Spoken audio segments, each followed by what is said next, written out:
Hey my loves, இன்னைக்கு நம்ம பார்க்க போற படம் என்னன்னா 2025 வெளியான சிங்கிள் சல்மா அப்படின்ற ஒரு பாலிவுட் படத்தை பத்தி தாங்க பார்க்க போறோம். இந்த படத்தோட ஒன்லைனர் என்னன்னா, சல்மா அப்படின்ற ஒரு பொண்ணுக்கு 2 தங்கச்சி ஒரு தம்பிங்க.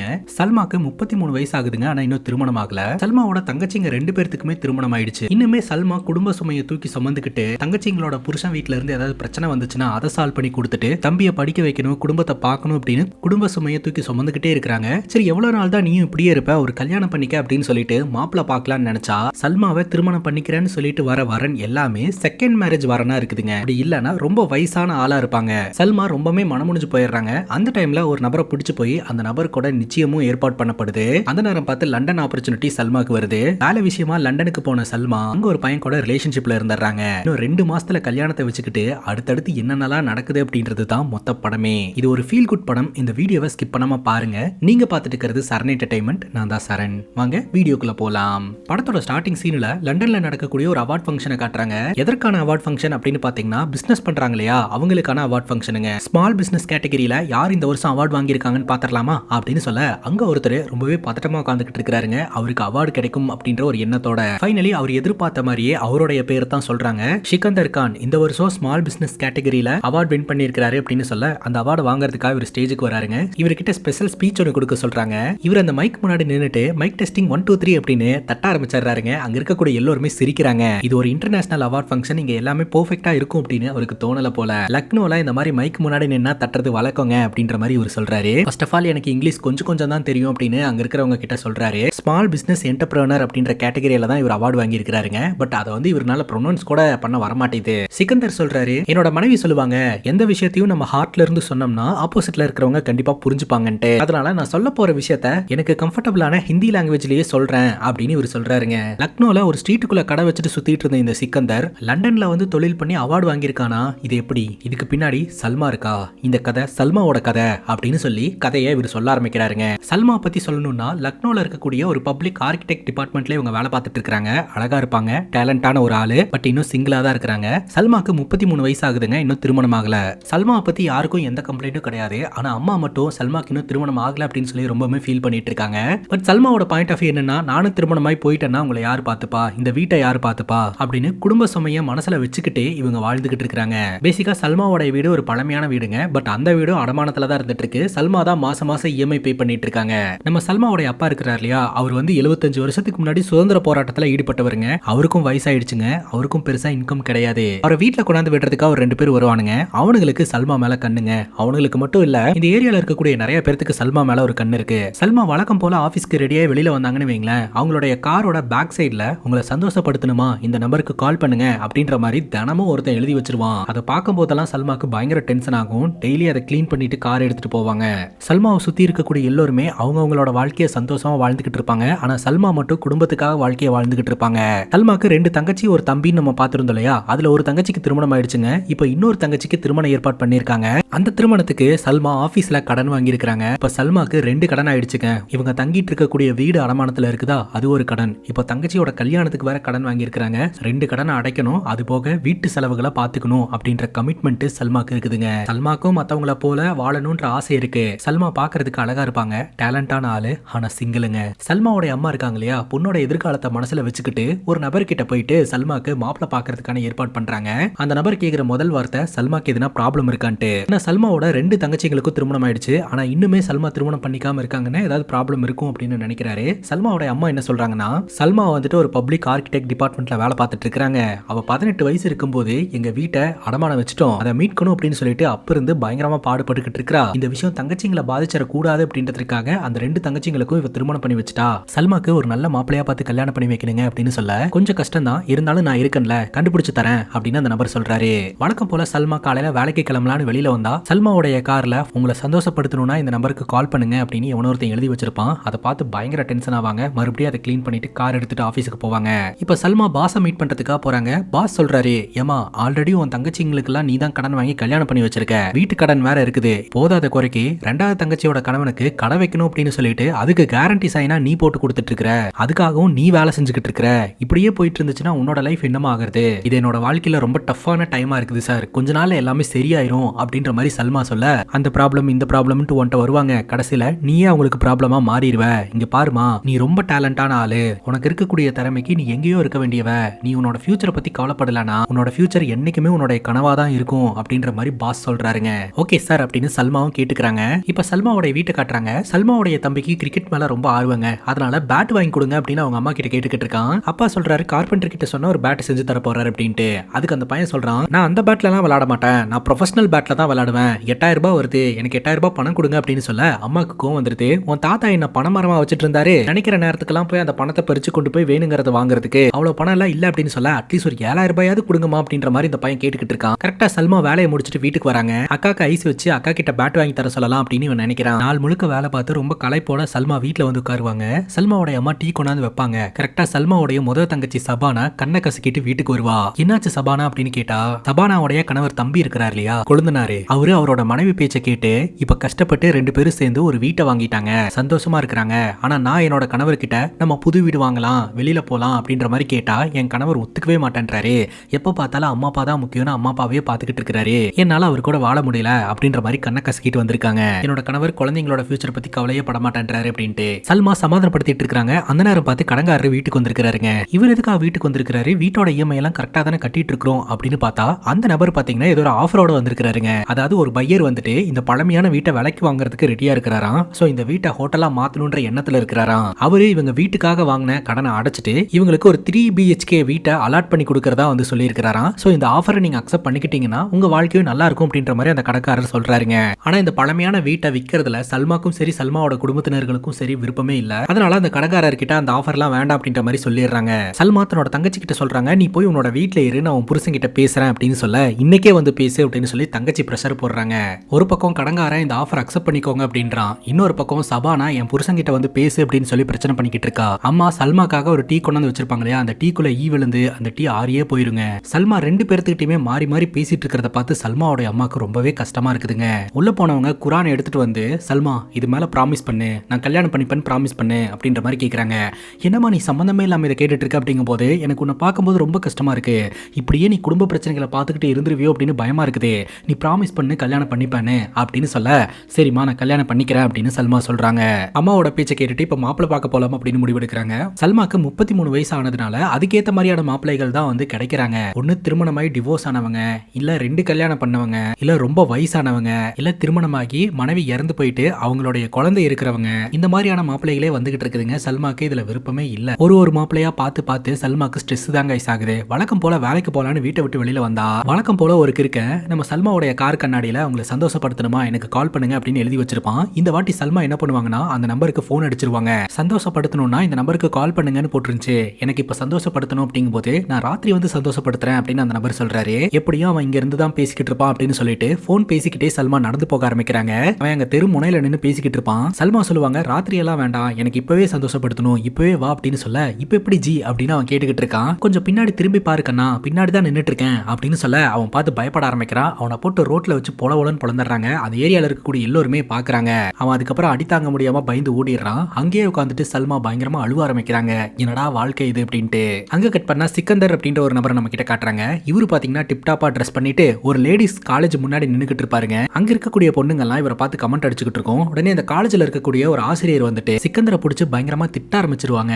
சிக்கந்தருக்கு தெரியாது எதுக்கு இவங்க இந்த மாதிரி பேசுறாங்க அப்படின்ட்டு. போலீஸ்க்கு போன் பண்ண போறேன் அப்படின்ற மாதிரிலாம் சொல்லிட்டு இருப்பாங்க. எதுக்குங்க ஏங்க இந்த மாதிரி பேசிட்டு இருக்கீங்க அப்படின்னு கேட்கும்போது ஒரு விமன்ஸ் காலேஜ் முன்னாடி வந்து நின்னுட்டு இந்த மாதிரி தான் வந்து சீன் போட்டுக்கிட்டு இருப்பியா அப்படின்ற மாதிரி கேட்க, விமன்ஸ் காலேஜா ஏங்க எங்க அம்மாவும் என் தங்கச்சியும் இந்த இடத்துல வந்து வெயிட் பண்ண சொன்னாங்க, அவங்களுக்காக தான் நான் வெயிட் பண்ணிட்டு இருக்கேன் அப்படின்னு சொல்ல கரெக்டா அவங்க அம்மாவும் தங்கச்சியும் வந்துருவாங்க. அதுக்கப்புறம் அந்த ஆசிரியரும் சைலண்ட் ஆயிருவாங்க. அதுக்கப்புறம் சிக்கந்தர் தன்னுடைய அம்மாவையும் தங்கச்சியும் திட்டுவாரு, உங்களுக்கு வெயிட் பண்ண சொல்றதுக்கு வேற இடமே கிடைக்கல அப்படின்ட்டு. பேசிக்கா சிக்கந்தருக்கு பொண்ணு பாக்குறதுக்காக தான் கைஸ் ஃபேமிலியோட சேர்ந்து ஒரு இடத்துக்கு போயிருக்காங்க. ஒரு காஃபி ஷாப்ல உட்காந்துக்கிட்டு இருக்கும்போது கரெக்டா அந்த இடத்துக்கு நம்ம சல்மா வராங்க.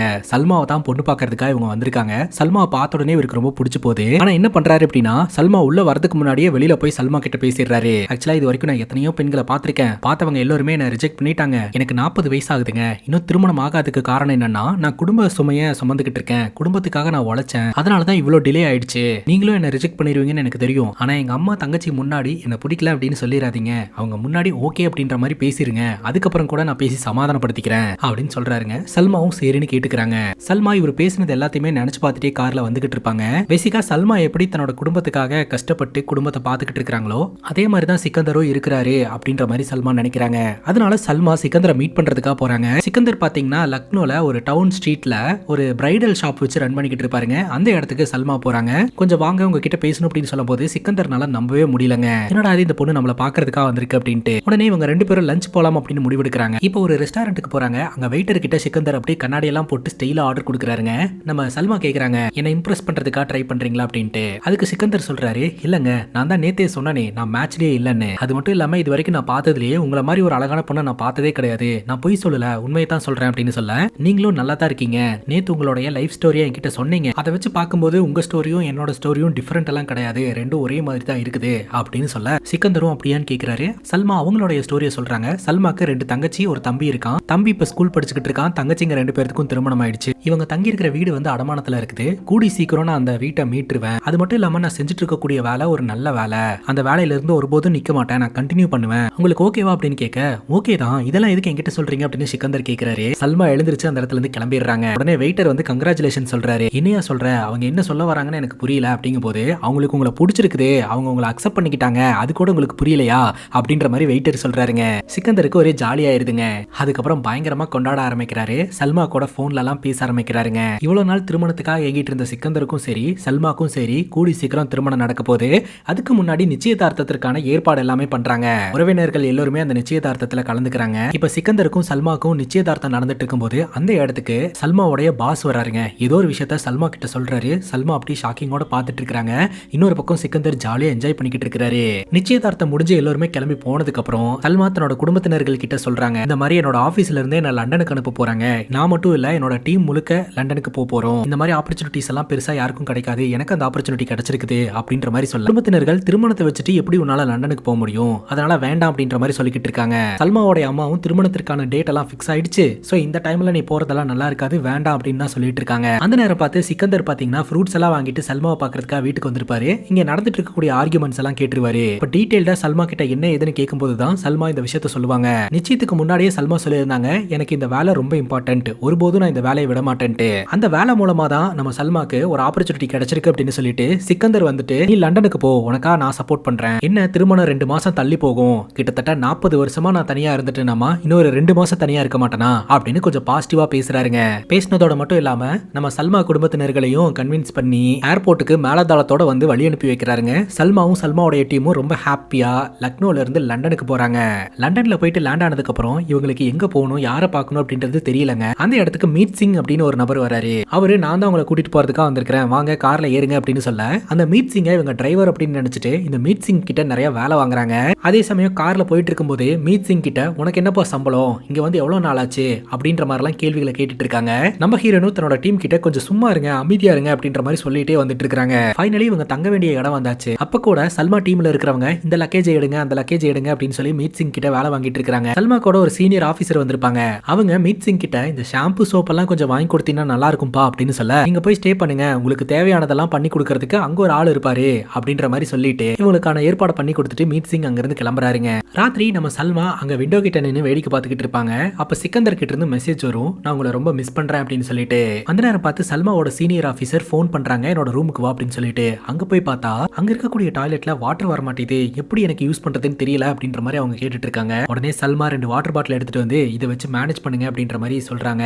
அடுத்த நாள் காலையில இவங்க ரெடி ஆயிட்டு ஆபீஸ்க்கு போறாங்க. பேசிக்கா இவங்க லக்னோல பண்ண போற ஸ்மார்ட் சிட்டி ப்ராஜெக்ட்டுக்கான ட்ரைனிங்காக தான் லண்டனுக்கு வந்திருக்காங்க. இப்போ இவங்களுக்கான மீட்டிங் ஒன்று ஏற்பாடு பண்ணியிருக்காங்க. ஸோ அந்த ஊருக்கு ஏற்ற மாதிரி இவங்க கோட் சூட்லாம் போட்டு ப்ராப்பரா அங்க போய் உட்காந்துக்கிட்டு இருப்பாங்க. ஸோ அப்பதான் அங்க இருக்கிறவங்க இவங்க தான் என்னோட பாஸ் அப்படின்னு சொல்லிட்டு ஒருத்தங்களை இன்ட்ரோ பண்ணி வைப்பாங்க. பார்த்தா உள்ள மீட் சிங் வருவாருங்க. இவரை பார்த்து எல்லாருமே பயங்கர ஷாக் ஆயிருவாங்க. இவர் தான் பாஸ்ன்னு தெரியாம டிரைவர்னு நினைச்சிட்டு இவங்க பயங்கரமா கலாய்ச்சிருப்பாங்க, ஏகப்பட்ட கேள்விகளை கேட்டிருப்பாங்க. அதை மனசுல வச்சுக்கிட்டு இவங்க பயத்தோட அந்த மீட்டிங் அட்டன் பண்றாங்க. அந்த மீட்டிங் முடிச்சதுக்கு அப்புறம் நம்ம சல்மா இருக்காங்க இல்லையா, மீட் சிங் கிட்ட, ஒரு நிமிஷம் இருங்க, உங்ககிட்ட கொஞ்சம் பேசணும் அப்படின்னு சொல்லிட்டு கார்ல வரும்போது நடந்த விஷயத்துக்கு என்ன மன்னிச்சிருங்க அப்படின்ற மாதிரி சொல்ல, அதுக்கு மீட் சிங் சொல்றாரு, உங்க டீம் தானே என்ன கலாய்ச்சிட்டு இருந்தாங்க, நீங்க ஒரு வார்த்தை கூட என்ன பத்தி தப்பாவோ இல்ல கலாய்க்கவோ செய்யல, அவங்கள ஸ்டாப் பண்றதுக்கு தான் முயற்சி பண்ணிட்டு இருந்தீங்க அப்படின்னு சொல்ல, சல்மா சொல்றாங்க, அவங்க வந்து இது வரைக்கும் இன்டர்நேஷனல் ஆட்களை எல்லாம் பார்த்தது கிடையாது, அதனாலதான் தெரியாம இப்படி பிஹேவ் பண்ணிட்டாங்க அப்படின்னு சொல்ல, நீங்க இதுக்கு முன்னாடி பாத்திருக்கீங்களா அப்படின்னு கேட்க சல்மா சைலண்டா இருக்காங்க. சல்மாவும் இந்த மாதிரி இது வரைக்கும் ஃபாரின் ட்ரிப் எல்லாம் வந்ததே கிடையாது, பட் அவங்க டீசென்ட்டா பிஹேவ் பண்ணாங்க, பட் டீம் மெம்பர்ஸ் மட்டும் டீசென்ட்டா பிஹேவ் பண்ணல அப்படின்னு சொல்ல, பேசிக்கா அவங்க ரொம்ப நல்லவங்க தான் அப்படின்ற மாதிரி சொல்லி சாரி கேட்க, அவங்க பண்ணதுக்கு நீங்க எதுக்கு சாரி கேட்கறீங்க, நாளைக்கு பார்க்கலாம் அப்படின்னு சொல்லிட்டு அந்த இடத்துல இருந்து மீட் சிங் கிளம்பிடுறாரு. அப்படியே நாட்கள் நகர ஆரம்பிக்குது, ஒர்க் பண்ண ஆரம்பிக்கிறாங்க. கிடைக்கிற பிரேக்ல எல்லாம் பாத்தீங்கன்னா இவங்க இவங்க நிறைய டைம் எல்லாம் ஸ்பெண்ட் பண்ண ஆரம்பிக்கிறாங்க. இப்போ மீட் சிங் இருக்கிறார் இல்லையா, ஒரு டிஜே பார்ட்டிக்கு இவங்களை எல்லாம் இன்வைட் பண்றாருங்க. சோ அந்த இடத்துக்கு இவங்க போறாங்க. எல்லாருமே ரொம்ப மாடர்னா இருக்காங்க, குடிக்கிறாங்க, பயங்கரமா டான்ஸ் ஆடி என்ஜாய் பண்ணிக்கிட்டு இருக்காங்க. சோ அந்த இடமே இவங்களுக்கு ரொம்பவே புதுசா இருக்குது. ரொம்ப நர்வஸா இவங்க உள்ள போறாங்க. அங்க நம்ம மீட் சிங் தான் பாத்தீங்கன்னா டிஜே எல்லாம் பண்றாரு. சோ அந்த இடத்துக்கு ஜோயா அப்படின்ற ஒரு பொண்ணு வரா. அந்த பொண்ணு கிட்ட இவங்களை எல்லாம் கவனிக்க சொல்லி மீட் சிங் சொல்றாருங்க. ஜோயா ரொம்ப ஃப்ரெண்ட்லியா இவங்க கிட்ட எல்லாம் வந்து பேசுறா. சோ எல்லாருக்கும் சரக்கு ஆர்டர் பண்றேன் அப்படின்ற மாதிரி சொல்ல, இங்கெல்லாம் விலை ஜாஸ்தியா இருக்கும் அப்படின்னு சொல்லிட்டு வேண்டாம் அப்படின்னு டீம் மெம்பர் சொல்றாங்க. ஜோயா சொல்றாங்க பே எல்லாம் பண்ண தேவையில்ல, ஃப்ரீ தான் அப்படின்னு சொல்லிட்டு. உடனே டீம்ல இருக்கக்கூடிய ஆண்கள்லாம் வந்து ஓகே நான் ரெடி அப்படின்னு சொல்லிட்டு ஜாலியா பார்ட்டி பண்றதுக்காக போயிடுறாங்க. சல்மா நான் ட்ரிங்க் பண்ண மாட்டேன் அப்படின்னு சொல்ல, அப்ப சல்மாக்கும் இந்த சீனியர் ஆபீசருக்கு மட்டும் ஜூஸ் கொண்டு வரவா அப்படின்னு கேட்கும்போது சல்மாக்கு மட்டும் கொண்டு வாங்க, நான் ட்ரிங்க் பண்ணுவேன் அப்படின்னு அந்த சீனியர் ஆபீசர் சொல்ல, சரின்னு கேட்டு எல்லாருமே ஜாலியா என்ஜாய் பண்ண ஆரம்பிக்கிறாங்க. அப்ப ஜோயா நிறைய போட்டோஸ் எல்லாம் எடுத்திருப்பாங்க. அந்த போட்டோஸ் எல்லாத்தையுமே நம்ம சல்மா வாங்கி பாத்துக்கிட்டு இருக்க, மீட் சிங் தானே டிஜே பண்ணிட்டு இருக்காரு, நல்லா பெர்ஃபார்ம் பண்றாரு அப்படின்ற மாதிரி சொல்ல, ஆமா அவன் ரொம்ப டேலண்டான ஆளு, ஆர்கிடெக்ட்லயும் சரி இந்த டிஜேலயும் சரி அப்படின்னு சொல்லிட்டு, நீயும் பார்க்க நல்லா இருக்க, மாடலிங் எல்லாம் ட்ரை பண்ணலாம்ல அப்படின்னு சொல்ல, எனக்கு அதுலலாம் இன்ட்ரெஸ்ட் இல்ல அப்படின்னு சொல்லிட்டு கேமராவை தூக்கி கொடுத்துறாங்க. பார்ட்டி முடிஞ்சதுக்கு அப்புறம் மீட் சிங் பாத்தீங்கன்னா இவங்க எல்லாருமே தங்குற இடத்துல கொண்டு வந்து டிராப் பண்றாரு. சோ எல்லாருமே ஹேங் ஓவர்ல இருந்துட்டு இருக்காங்க. மீட் சிங்கும் சல்மாவும் குடிச்சிருக்க மாட்டாங்க. நம்ம ஒரு காஃபி குடிச்சிட்டு வரலாமா அப்படின்னு சொல்லிட்டு அப்படியே ஜாலியா ரெண்டு பேரும் ஒரு வாக் போக ஆரம்பிக்கிறாங்க. அப்போ மீட் சிங் பாத்தீங்கன்னா தன்னை பத்தின விஷயங்கள் எல்லாத்தையுமே சல்மா கிட்ட ஷேர் பண்ண ஆரம்பிக்கிறாரு. இந்த ஜோயாவும் மீட் சிங்கும் பாத்தீங்கன்னா ரிலேஷன்ஷிப்ல இருக்காங்க. இவங்க ரெண்டு பேரும் கல்யாணம் பண்ணிக்க போறதா வந்து சல்மா நினைக்கிறாங்க. அப்பதான் இவர் சொல்றாரு, ஆக்சுவலா நாங்க ஓபன் ரிலேஷன்ஷிப்ல இருக்கிறோம் அப்படின்னு சொல்லிட்டு. ஓபன் ரிலேஷன்ஷிப்னா என்ன, லவ் மட்டும் பண்ணிட்டு கல்யாணம் பண்ணிக்காம இருக்கிறதா அப்படின்னு சல்மா கேட்க, கிடையாது நாங்க ரெண்டு பேரும் லவ் பண்ணுவோம், லிவிங் ரிலேஷன்ஷிப்ல இருப்போம், ரெண்டு பேருமே ஒருத்தருக்கு ஒருத்தர் பதில் சொல்லணும்ன்ற அவசியமே கிடையாது, ரெண்டு பேரும் அவங்களுக்கு பிடிச்ச மாதிரி இருப்போம், எல்லாம் ஓகேவா இருக்கிற வரைக்கும் ஓகே, எந்த பாயிண்ட்ல ரெண்டு பேருக்குள்ள செட் ஆகாதோ அப்போ அவங்களுக்கு பிடிச்ச விஷயத்த பண்ணிட்டு போயிருவோம், பிரியறதுனால பிரிஞ்சிருவோம், இதுதான் ஓபன் ரிலேஷன்ஷிப் அப்படின்னு சொல்ல சல்மா விசித்திரமா பாக்குறாங்க. இன்னொரு விஷயம் சொல்லவா, ஜோயாக்கு ஒரு கேர்ள் ஃப்ரெண்ட் இருக்கா அப்படின்ற மாதிரி சொல்ல, கேர்ள் ஃப்ரெண்டா அப்படின்ற மாதிரி பாக்குறாங்க. மீட் சொல்றாரு, இங்க அதெல்லாம் பெருசா பார்க்க மாட்டாங்க, ஒரு கேர்ள் தானே லவ் பண்றா, ஒரு கேர்ள் ஒன்னும் கோஸ்ட லவ் பண்ணலையே அப்படின்ற மாதிரி பேசுறாருங்க. மீட் சிங் இருக்கிறார் இல்லையா, அவருடைய அப்பா அம்மா சின்ன வயசுலயே டிவோர்ஸ் வாங்கி பிரிஞ்சு போயிட்டாங்க. அதனால இவரோட வாழ்க்கை பாதிக்கப்பட்டிருந்திருக்குதுங்க. அதனாலதான் இவருக்கு இந்த மேரேஜ்ல எல்லாம் இன்ட்ரெஸ்ட் இல்லாம ஓபன் ரிலேஷன்ஷிப்ல இருக்கிறதா சொல்லிக்கிட்டு இருக்காரு. இப்ப வேலை விஷயமா பாத்தீங்கன்னா கோ கார்ட் அப்படின்ற ஒரு இடத்துக்கு போறாங்க. அதாங்க சின்ன சின்ன காருங்களை எல்லாம் வச்சு ரேஸ் விடுவாங்க இல்லையா, அந்த ரோடுக்குள்ளேயே அந்த இடத்துக்கு போறாங்க. அங்க சல்மா வந்து கலந்துக்க சொல்றாங்க. ஆனா சல்மா நான் வரமாட்டேன் அப்படின்ற மாதிரி சொல்லிடுறாங்க. அப்ப அங்க இருக்கிறவங்க எல்லாம் இவங்களை பார்த்து கலாய்ச்சி சிரிக்க, சல்மாவோட டீம்ல இருக்கிறவங்களுக்கு ஒரு மாதிரி எம்பாரசிங்கா இருந்துட்டு இருக்கு. நம்ம மானத்தை காப்பாத்துறதுக்காவது இதுல நம்ம கலந்துக்கணும் அப்படின்னு சொல்ல, சல்மா பாத்தீங்கன்னா நான் கலந்துக்கிறேன் அப்படின்னு சொல்லிட்டு முன் வராங்க. சல்மா கலந்துக்கிட்டு கார் ஓட்ட ஆரம்பிக்கிறாங்க. பாருங்க தாறுமாறா ஓட்ட ஆரம்பிக்கிறாங்க. சல்மாக்கு பாத்தீங்கன்னா ட்ராக்ல ஓட்டுற மாதிரி ஃபீலே வரல. சல்மாக்கு லக்னோ சிட்டில அந்த டிராபிக்ல பூந்து கார் ஓட்டி இருப்பாங்க இல்லையா, அந்த ஞாபகம் வருது. அதுக்கு இந்த எம்டி ட்ராக் வந்து ஈஸியா இருக்கும் அப்படின்னு சொல்லிட்டு தாறுமாறா ஓட்டி அந்த கேம்ல வின்னும் பண்றாங்க. அதனால அங்க இருக்கக்கூடிய எல்லாருமே சல்மாக்கு டேலண்ட் இருக்கு அப்படின்னு சொல்லிட்டு பயங்கரமா சேர் பண்றாங்க. இந்த கேம்ல ஜெயிச்சதற்காக செலிப்ரேட் பண்றதுக்காக ஒரு கிளாஸ் பியர் கொடுக்குறாங்க. நீங்க இதை குடிச்சே ஆகணும், குடிச்சாதான் நாங்களும் குடிப்போம் அப்படின்ற மாதிரி சொல்ல, சரி அவங்களுக்காக குடிக்கலாம் அப்படின்னு சொல்லிட்டு சல்மா முறையா பீர் அடிச்சிடறாங்க. அது இவங்களை பயங்கரமா ஹேங் ஓவர் பண்ணி விட்டுருது. அதுக்கப்புறம் இவங்க எல்லாருமே செலிப்ரேட் பண்றேன் அப்படின்னு சொல்லிட்டு ஆட்டம் பாட்டம்னு நல்லா என்ஜாய் பண்றாங்க. அதுக்கப்புறம் சல்மா ரூமுக்கு வந்து படுத்துறாங்க. காலையில போன் அடிக்கிற சத்தம் கேக்குதுங்க. யாருன்னு பார்த்தா நம்ம சிக்கந்தர் தான். நம்ம வெட்டிங் கார்டுக்கான சாம்பிள் அமைச்சிருக்கேன், நீங்க பாத்தீங்களா அப்படின்ற மாதிரி கேட்க, நான் இன்னும் பார்க்கல, சைட்ல கொஞ்சம் பிஸியா இருந்துட்டு லேட்டா தான் வந்தேன், நான் பாக்குறேன் அப்படின்னு சொல்லிட்டு சல்மா அப்படியே உளறிக்கிட்டே சமாளிச்சுட்டே போனை கட் பண்றாங்க.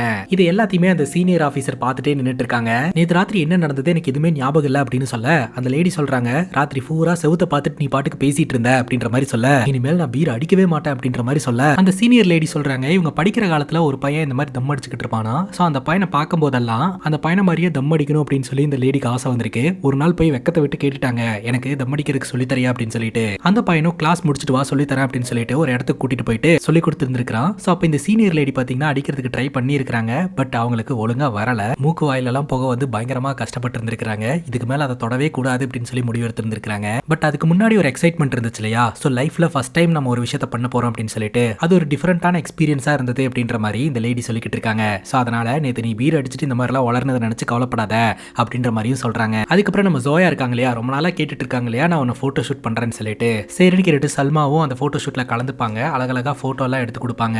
இப்ப லண்டன்ல ஒரு ஃபங்க்ஷன் ஏற்பாடு பண்றாங்க. சல்மா ரொம்ப டேலண்டான ஆளு அப்படின்னு சொல்லிட்டு மீட் சிங் வந்து சல்மாவை தூக்கி வச்சு பேசுறாருங்க. ஸ்பெஷல் ஸ்பீச் ஒன்னு கொடுக்க சொல்றாரு. அங்க இருக்கக்கூடிய எல்லாருமே பயங்கரமா கிளாப் பண்ண ஆரம்பிக்கிறாங்க. சல்மாக்கு ரொம்ப நர்வஸா இருக்குது. அங்க ஸ்டேஜ்ல போய் நின்னுட்டு, நான் இவ்வளவு பெரிய கிரௌடு முன்னாடி நின்று பேசினதே கிடையாது, எனக்காக இத்தனை பேர் கிளாப் பண்ணதே கிடையாது, இங்க நிறைய ஃபர்ஸ்ட் டைம் எக்ஸ்பீரியன்ஸ் கிடைச்சிருக்குது, என்னோட வாழ்க்கையை நான் ரொம்ப நல்லாவே என்ஜாய் பண்றேன் அப்படின்ற மாதிரி எல்லாம் சொல்றாங்க. அதுக்கப்புறம் ஃப்ரீ டைம்ல இவங்க எல்லாருமே பீச்சுக்கு போறாங்க.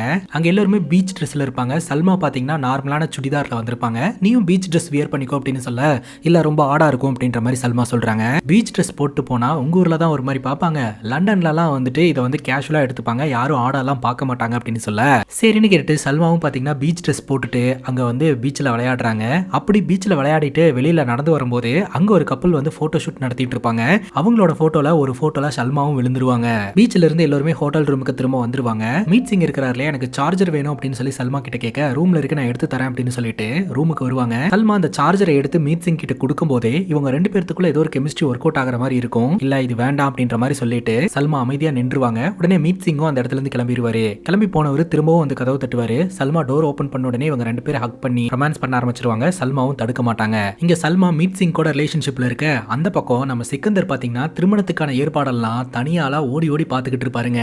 அங்க கட் பண்ணா பிரசன்ட் சிச்சுவேஷன். படத்தோட ஸ்டார்டிங் சீன்ல சிக்கந்தர் வந்து லண்டன்ல நடக்கக்கூடிய ஒரு ஃபங்க்ஷன்ல அவார்டு வாங்கின மாதிரி காட்டினாங்க இல்லையா. சோ இந்த ஒரு விஷயத்த சொன்ன உடனே அங்க இருக்கிறவங்க எல்லாருமே என்னடா அது அப்படின்ற மாதிரி பார்க்க ஆரம்பிக்கிறாங்க. ஏன் எல்லாரும் என்ன ஒரு மாதிரி பாக்குறீங்க, இட்ஸ் ஓகே விடுங்க, ஏன்னா ஒரு விஷயத்தை உருவாக்குறதும் அதை உடைக்கிறதும் நம்மளோட கண்ட்ரோல்ல இல்ல, எல்லாமே சூழ்நிலையை பொறுத்து தான் இருக்குது அப்படின்னு சொல்லிட்டு மறுபடியும் அவர் கதையை சொல்ல ஆரம்பிக்கிறாரு. ஒரு கப்பல் பீச்ல போட்டோ எடுத்துட்டு இருந்தாங்க இல்லையா, போட்டோ எடுத்தது எல்லாத்தையுமே பார்த்துட்டு இருக்காங்க. சோ அதுல ஒரு போட்டோ நல்லா இருக்கு அப்படின்ற மாதிரி அந்த பொண்ணு சொல்லிக்கிட்டு இருக்கா. இப்ப சல்மா இருக்காங்க இல்லையா, சிஸ்டருக்கு போன் பண்ணி இவங்களுக்கும் மீட்டுக்கும் இடையில நடந்த விஷயத்த சொல்லிடுறாங்க. என்ன பண்றதுனே தெரியல அப்படின்ற மாதிரி சொல்ல சிஸ்டர் வந்து சொல்றாங்க, சரி ஒரு வாட்டி நடந்துருச்சுல, இன்னொரு வாட்டி நடக்காத மாதிரி பாத்துக்கோ, ஃபன்னுக்கும் ரிலேஷன்ஷிப்புக்கும் அர்த்தம் என்னன்றது தெரியாம ரெண்டையும் மிக்ஸ் பண்ணிக்காத, அவன் கூலா இருக்கிறான் அப்படின்னா நீயும் கூலா இருக்கிற மாதிரி இருந்துக்கோ அப்படின்ற மாதிரி சொல்லிடுறாங்க. இப்ப சிக்கந்தர் இருக்கிறார் இல்லையா, லக்னோல இருக்கக்கூடிய சல்மாவோட வீட்டுக்கு வராரு. தயங்கி தயங்கி பேசுறாரு. இந்த மாதிரி என்னோட போன் ரிப்பேர்னு நினைக்கிறேன், சல்மா கிட்ட இருந்து எந்த காலும் வரமாட்டேது, சோ உங்களுக்கு எதனா கால் பண்ணிருக்காளா அப்படின்ற மாதிரி கேட்க உடனே சல்மாவோட அப்பா தம்பி கிட்ட மாமாவோட போனை வாங்கிட்டு போய் பக்கத்துல இருக்கக்கூடிய ஒரு கடையில கொடுத்து ரிப்பேர் பண்ண சொல்லு அப்படின்ற மாதிரி சொல்ல,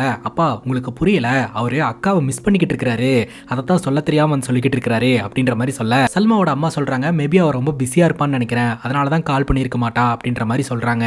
ஆனா இன்னொரு பக்கம் சல்மா மீட் சிங் கூட நல்லா டைம் ஸ்பெண்ட் பண்ணிட்டு இருப்பாங்க. மீட் சிங் பாத்தீங்கன்னா நான் என்னோட வீட்டுக்கு உன்னை கூட்டிட்டு போறேன் அப்படின்ற மாதிரி சொல்லிட்டு சல்மாவை வீட்டுக்கு கூட்டு போவாருங்க. அங்க தாத்தா பாட்டி இருப்பாங்க. அவங்க இந்த வயசுலயும் ஜாலியா என்ஜாய் பண்ணிக்கிட்டு இருப்பாங்க. அந்த பாட்டி தாத்தா கூட இவங்க போய் டைம் ஸ்பெண்ட் பண்ண ஆரம்பிப்பாங்க. அந்த பாட்டி பாத்தீங்கன்னா எங்க இருக்கும்போது ரொம்ப அழகா இருந்திருப்பாங்க. சோ அவங்க வந்து சின்ன சின்ன மெமரிஸ் எல்லாத்தையுமே ஒரு மெமரி புக்ல சேவ் பண்ணி வச்சிருப்பாங்க. அது எல்லாத்தையுமே எடுத்து காட்ட நம்ம சல்மா இதை பார்த்துட்டு எனக்கும் இந்த மாதிரி மெமரிஸ் எல்லாம் சேகரிக்கணும்னு ஆசை, பட் என்னால முடியல அப்படின்ற மாதிரி சொல்ல, முதல்ல ஒரு முயற்சி நீங்க எடுத்துட்டீங்கன்னா ஆட்டோமேட்டிக்கா அது நடக்க ஆரம்பிச்சிடும். நம்ம பிரதீப் ரங்கநாதன் சொன்ன மாதிரி ஃபர்ஸ்ட் ஸ்டெப் மட்டும் தான் கஷ்டம், மத்ததெல்லாம் ஈஸி அப்படின்ற மாதிரி சொல்லியிருப்பாங்க.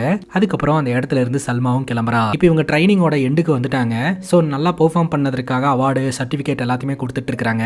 ஸோ அப்போ ஹாப்பியா நம்ம சல்மா வெளியில வரும்போது ஸ்டெப்பு கிட்ட நின்று ஒரு விஷயத்த பார்த்து ரொம்பவே ஷாக் ஆயிருவாங்க. மீட்டும் ஜோயாவும் பார்த்தீங்கன்னா ரொம்ப கேஷுவலா ஹக் பண்ணி கிஸ் பண்ணிட்டு ஜாலியா பேசிக்கிட்டு இருப்பாங்க. இதை பார்க்கும்போது சல்மாக்கு ரொம்பவே கஷ்டமா இருக்கும். அப்போ இந்த மீட் சிங் பார்த்தீங்கன்னா ரிலேஷன்ஷிப்புக்கெல்லாம் செட் ஆகக்கூடிய ஆள் கிடையாது அப்படின்றத நம்ம சல்மா உணர்றாங்க. அங்க கட் பண்ணா லக்னோல நம்ம ஹீரோனை சைட் அடிச்சுட்டு ஒரு ரெண்டு பசங்க சுத்திக்கிட்டு இருப்பானுங்க இல்லையா, அவனுங்க ப்ரௌசிங் சென்டர்ல போய் உட்காந்துட்டு பான் வெப்சைட்டை ஓபன் பண்றதுக்கு முயற்சி பண்ணுவானுங்க. பட் கவர்மெண்ட்னால பேன் பண்ணி இருக்கிறதுனால அது ஓபன் ஆகாது. ஏதாவது ஒன்று பண்ணி ஓபன் பண்ணி கொடுடா அப்படின்னு சொல்லிட்டு ஒருத்தன் இன்னொருத்தன்ட்ட கேட்க அவன் கூகுள்ல போயிட்டு ஹாட் போட்டோஸ் அப்படின்ற மாதிரி அடிப்பான். அப்ப நிறைய பேர்த்தோட போட்டோஸ் அதுல லிஸ்ட் ஆகி வந்துகிட்டு இருக்கும். அதுல லண்டன்ல பாத்தீங்கன்னா பீச்ல ஒரு கப்பல் போட்டோ எடுத்துட்டு இருந்தாங்க இல்லையா, அந்த கப்பலோடைய போட்டோவும் வந்துட்டு இருக்குங்க. அதுல சல்மா இருக்கக்கூடிய போட்டோவை அவன் பாத்துருவான். இங்க இருந்து லண்டனுக்கு போய் ஒரு தவறான பிசினஸ் தான் பண்ணிட்டு இருக்கா போல அப்படின்னு சொல்லிட்டு இந்த விஷயத்த சிக்கந்தரோட அம்மா கிட்ட போய் போட்டோ காமிச்சு சொல்ல சிக்கந்தருக்கு இந்த தகவல் தெரிய வந்து அந்த பசங்களை ரோட்லயே வச்சு பொலவலன்னு பொழந்துடுறாருங்க. நான் கல்யாணம் பண்ணிக்க போற பொண்ணோடைய போட்டோவை எடிட் பண்ணி இந்த மாதிரி வேணுனே பிரச்சனை பண்ணிட்டு இருக்கீங்களாடா அப்படின்ட்டு அடி வாங்க முடியாம அந்த இடத்துல இருந்து அவனுங்க தப்பிச்சு போயிடுறானுங்க. தப்பிச்சு போனவனுங்க சும்மா இல்லங்க, சிக்கந்தரை ரிவெஞ்ச் எடுக்கிறன்ற பேர்ல சல்மாவோடைய போட்டோவை போஸ்டர்ஸா ரெடி பண்ணி லக்னோ சிட்டி முழுக்க ஒட்டி வச்சிடறானுங்க. இது ரொம்ப வேக வேகமா பரவ ஆரம்பிக்குதுங்க. சோஷியல் மீடியாலையும் பாத்தீங்கன்னா இந்த ஏரியா பொண்ணு அப்படின்னு சொல்லிட்டு எல்லாரோட மொபைலுக்கும் சல்மாவோட போட்டோ வந்துட்டு இருக்கு. தம்பி இதை பார்த்து ரொம்பவே ஃபீல் பண்றான். இந்த போட்டோ அங்க சுத்தி இங்க சுத்தி கடைசியில சல்மாவோட அப்பா போனுக்கே வந்து சேருதுங்க. கோவத்துல சல்மாவோட அப்பா போனை எல்லாம் போட்டு உடைச்சிடுறாரு. அங்க கட் பண்ணா லண்டன்ல இருக்கக்கூடிய சல்மா ட்ரைனிங் எல்லாம் முடிச்சுட்டு திரும்பவும் ஊருக்கு வராங்க. அப்படி வழி அனுப்பி வைக்கிறதுக்காக மீட் வந்திருப்பாரு. சல்மா அந்த இடத்துல இருந்து கிளம்பிடுவாங்க. சல்மா அந்த இடத்துல இருந்து கிளம்பி போன உடனே மீட் சிங்க்கு ஒரு மாதிரி மிஸ் பண்ற மாதிரி இருக்கும். அப்ப சல்மா வீடு வந்து சேருவாங்க. வீட்டுல இருக்கக்கூடிய எல்லாருமே சல்மா மேல பயங்கர கோவத்துல இருப்பாங்க. குறிப்பா அவங்க அப்பா தங்கச்சிங்க ரெண்டு பேரும் சொல்லுவாங்க, நீங்க தானக்கா எங்க ரெண்டு பேருக்கும் கல்யாணம் பண்ணி வச்சீங்க, இப்ப நீங்களே எங்க ரெண்டு பேருக்கும் டிவோர்ஸ் வாங்கி கொடுத்துருவீங்க போல அப்படின்ட்டு.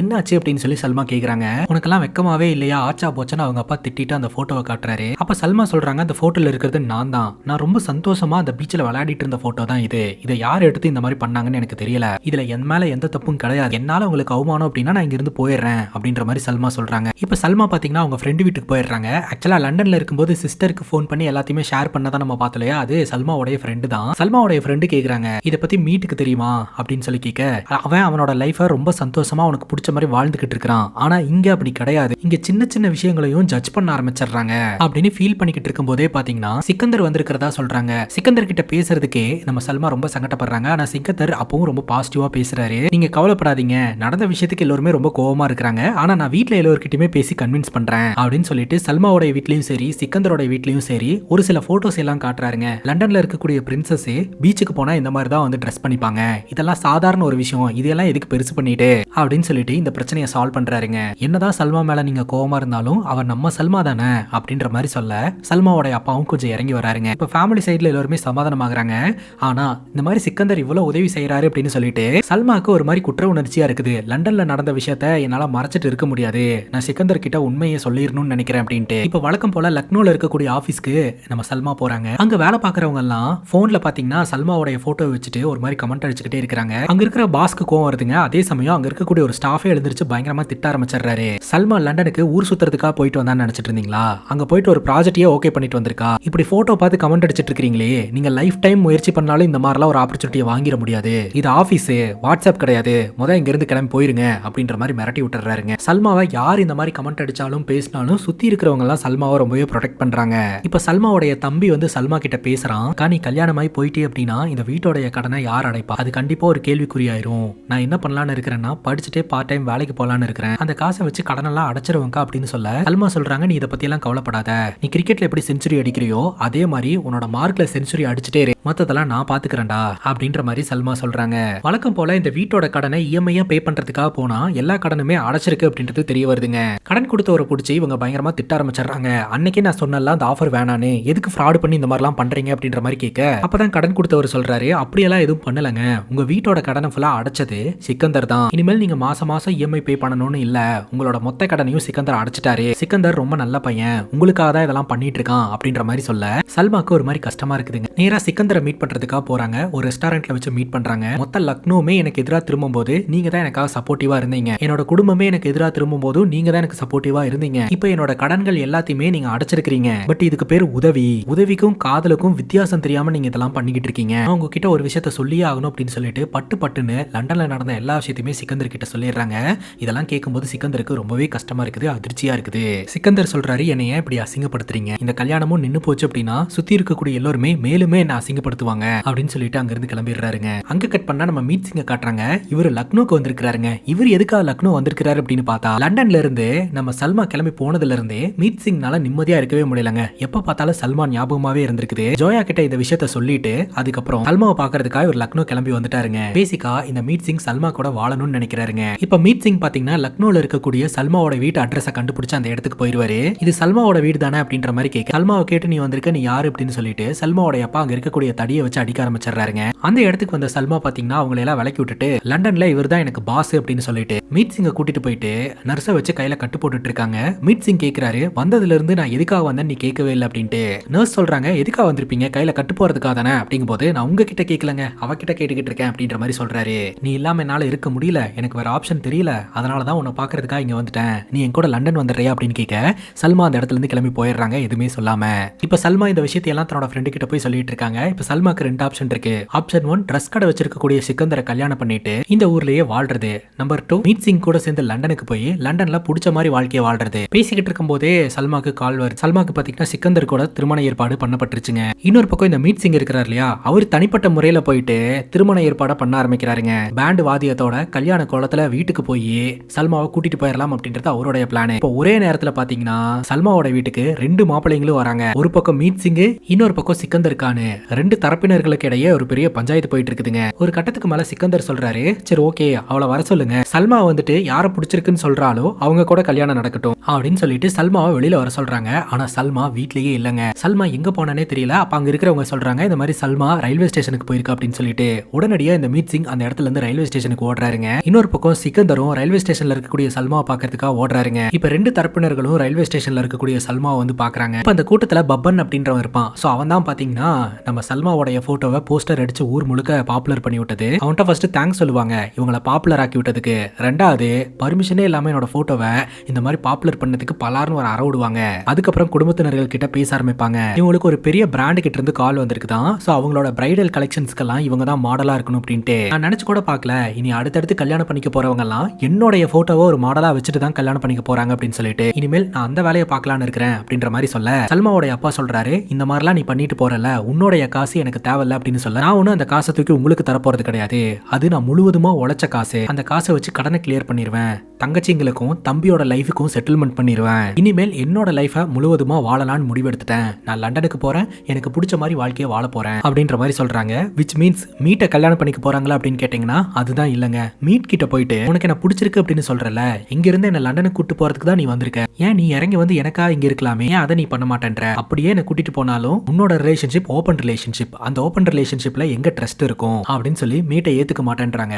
அதே சமயம் சிக்கந்தர் கிட்ட நீங்க ரொம்ப நல்லவரு, எனக்காக நிறைய உதவி செஞ்சிருக்கீங்க, பட் நீங்க செஞ்ச உதவி எல்லாம் நான் கேட்காம பண்ணது, அதெல்லாம் எனக்கு ரொம்ப சஃபகேட்டடா இருக்குது, பட் இந்த கல்யாணம் அப்படின்றது வந்து நீங்க சொடக்கு போட்டு உருவாக்குனது, உங்களோட ஈகோனால உருவானது, என்னாலும் சரி இந்த கல்யாணம் நடந்தே தீரும்னு என்கிட்ட சொல்லிட்டு போனீங்க, அதனால எனக்கு இதுல விருப்பம் இல்ல, பட் நீங்க ரொம்ப நல்ல மனிதர் தான், நீங்க ரெண்டு பேருமே உங்களோட லைஃபை பாருங்க, நான் என்னோட லைஃபை பாக்குறேன் அப்படின்னு சொல்லிட்டு ட்ரெயின் ஏறி அந்த இடத்துல இருந்து கிளம்பிடுவாங்க. சல்மாவோட அந்த மோட்டிவேஷன்ல தான் சிக்கந்தர் போயிட்டு ஒர்க் பண்ண ஆரம்பிச்சிருந்திருக்காருங்க. சிங்கிள் சல்மா இருக்கும்போது சிங்கிள் சிக்கந்தர் இருக்க கூடாதா அப்படின்னு சொல்லிட்டு சிங்கிளாவே அவரோட உழைப்புல ஃபோக்கஸ் பண்ண ஆரம்பிச்சிருந்திருக்காரு. அவரோட உழைப்பு அவரை லண்டனுக்கு கூட்டு வந்திருக்குதுங்க. ஸோ லண்டன்ல பாத்தீங்கன்னா சிம்பிளா பிசினஸ் ஸ்டார்ட் பண்ணி இருந்திருக்காரு. அந்த பிசினஸ் பீக்ல கொண்டு போய் விட்டுருச்சு. லண்டன்லயே ஒரு பொண்ணை இவர் கல்யாணமும் பண்ணிக்கிட்டாருங்க. இப்ப அவார்டும் வாங்கிட்டாரு. ஸோ அவரோட வாழ்க்கையில அவர் ரொம்பவே சந்தோஷமா இருந்துகிட்டு இருக்காரு. இன்னொரு பக்கம் சல்மா என்னானாங்க அப்படின்னு கேட்டீங்கன்னா, சல்மா லண்டன்ல அவங்களுக்கு பிடிச்ச மாதிரியான வாழ்க்கையை தேர்ந்தெடுத்து ரொம்ப ஹாப்பியா வாழ்க்கையை வாழ ஆரம்பிச்சிட்டாங்க. மேபி சல்மா இந்த மீட்டை அகைன் மீட் பண்ணி இருந்திருக்கலாம், ஆனாலும் சல்மா அவங்களுக்கு பிடிச்ச மாதிரி தான் அவங்க வாழ்க்கையை வாழ்ந்துகிட்டு இருப்பாங்க அப்படின்ற மாதிரி சொல்லி இந்த படம் முடியுதுங்க. இந்த படத்தை பத்தி நீங்க என்ன நினைக்கிறீங்க அப்படின்னு உங்களுடைய கருத்தை கமெண்ட் செக்ஷன்ல சொல்லுங்க. இதே மாதிரி வேற எதனா படத்தை பத்தி பேசணும் அப்படின்னு நினைச்சீங்கன்னா படத்தோட பேரை கமெண்ட் செக்ஷன்ல சொல்லுங்க. இதே மாதிரி வேற ஒரு நல்ல வீடியோல வந்து சந்திக்கிறேன். Love you guys, take care and cheers.